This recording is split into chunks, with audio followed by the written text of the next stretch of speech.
What's up, everyone? This is Nate, and I am back with another Out of the Theater review. This one is going to be for a little movie called Equalizer 3.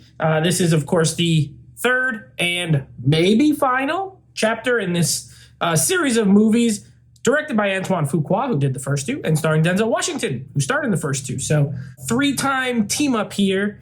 And before I get into my review for it, if you would please consider subscribing to the channel, go ahead and hit that subscribe button, click the little bell icon, that way you get notified every time new videos drop. And of course, if you would please consider just giving me a thumbs up down below so that more people can see this video and comment. Are you looking forward to Equalizer 3? Do you like the first two? Did you like this one? Let me know your thoughts on this franchise and this movie. Equalizer 3. I will say we did the first two movies over on our Action Movie Guys podcast. I like both of them. I definitely like one more than two, but I think two is an enjoyable action movie as well. So I was definitely looking forward to it. Denzel Washington, probably my first or second, favorite working actor. Anything he's in, I will go see it if it's playing in a theater, and I'll do it on opening weekend. I absolutely love him. Even as he's getting older, he just got it. He just got it. So I was very much looking forward to this movie, and I will say, I did not leave the theater disappointed. I liked it. I enjoyed it quite a bit. Now, well, I'll start with the negatives. I'm going to do a reverse. Normally, I start with the positives, go to the negatives. I'm going to start with the negatives first. As far as the negatives, I do think there was a little bit of a pacing issue. The movie's only an hour and 49 minutes. That's the runtime. So that's with credit. So it's probably about an hour 45-ish. And the second act feels long. So I think the pacing was kind of weird. Like the first act was really good and the third act is really good. And it's not that the second act isn't good, but it just felt like more stretched out than the other two. So the pacing was a little wonky here or there. I think also one of the things I had is there is a subplot here that I kind of guessed what it was. And, I don't always love when I can guess something. I don't know why. I know some people love it, to go into a movie and be like, oh, I know this. And then they get it right in there. I don't always like to do that. I like to let the story unfold and kind of be surprised. But this one thing I didn't find that surprising. Not a big deal, but a minor gripe, I guess a personal thing for me. And lastly, it's definitely formulaic. Formulaic is not always bad. If the formula is good, then it's not that bad. However, if you're wanting something very different or new than what the first two gave, there are new things in it, but I wouldn't say story-wise that there is. It's pretty much the same as the first two in the sense that Denzel Washington's character, Robert McCall, gets involved in something almost by accident. Every time, it's like he does something and he gets wrapped up into this bigger thing, and then the movie ensues. So there's pretty much the same thing. I like the formula just fine. I don't really have a problem with it. So that being said, let's get to the positives. Denzel Washington still owns. Absolutely just...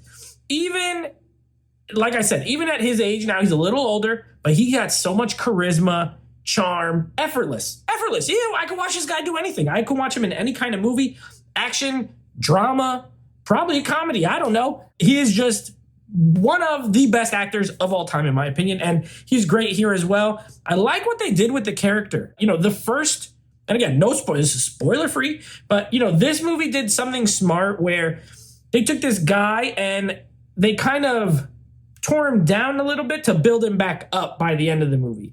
And I like that because that's different. That is something that is different than the first two movies. So you do get a lot of time, with him, and it kind of helps because you get more time with the side characters. They are all solid. All the acting is really good in this. And the side characters, while none of them have a major storyline per se, you do get to see his interactions with them and how it kind of shapes him and how it shapes them over the course of the movie. So I enjoyed that. Also, it was cool to see Dakota Fanning and him back together. I kept telling my cousin while we were watching it, it's Man on Fire. I kept calling him Crazy Bear, because that's what she called him in Man on Fire. But it was cool to see them kind of come back together. It's cool to see Dakota Fanning in a big budget, movie that's coming out of the theater. I feel like I haven't seen her in any sort of big role in a movie in a while. So that was pretty cool. Also, this movie is violent as can be, and I absolutely love it.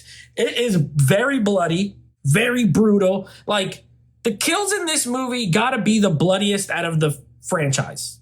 I'm pretty sure. From what I remember, and this is not the franchise is pretty violent, but I think this one takes the cake.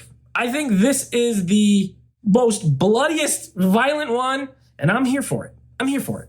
You want to see things get chopped off? You want to see things burst with blood? And that's all I'll say because I don't want to say much else. But you'll get it in this movie. Very violent. I enjoyed it. There could have been it's not like action packed throughout, but every time the action comes, it hits really hard. So I enjoyed that. Also, this movie is beautiful. I saw it in IMAX.